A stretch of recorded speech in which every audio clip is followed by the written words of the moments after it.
Dabar kas tau yra? Kas yra? Bybis, kuriuom bus yra asilė.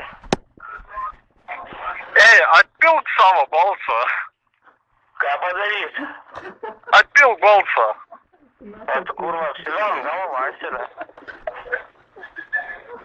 Karoče, duchelis paskambino, bibidėjau.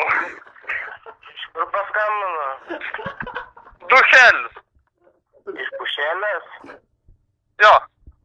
Iš pušėlės paskambino. Tai gal kurva galvos operaciją reikia padaryti, asilė? Ble, tau netokią dar padarysim. Aš šiaip ką tik žadėjau savo kambarį perdažyti, tai sakau, gal su tavo galva padažysiu.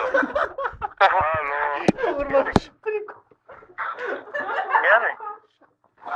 Nu tai gerai. Ką? Ble, sakau, tu duchas, kalbėk normaliu balsu, užpiltas, tu kalbė, asiloje. Tai aš normaliai kalbu, girdė kurva pankstu, kurva, nežinau, išjungta, kurva pasikelimą, banga, kurva, į nakui. Visi tai jau manašiai. Nu tai, kas tu toks tada prisipažink? Tai jeigu tu skambini, turėtum žinoti mane? Ką žinotum?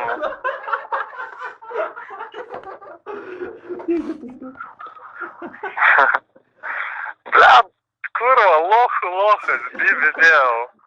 Kas tu? Tu, tavo tėvas plius. Ai, tėvas, ne? Jo. Kurva, tu už tą bazarą mirtum, jeigu tu adresą savo pasakytum. Adresus.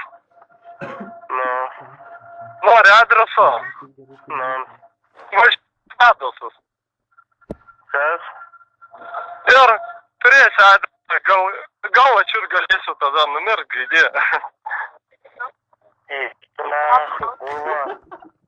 Net bibidėjau, karočią, tu net neturi ką bazarint, paskambina iš lempos, kažkoks duchas, karočią, bibidėjas, blet, aš tavęs to labiau dėjęs.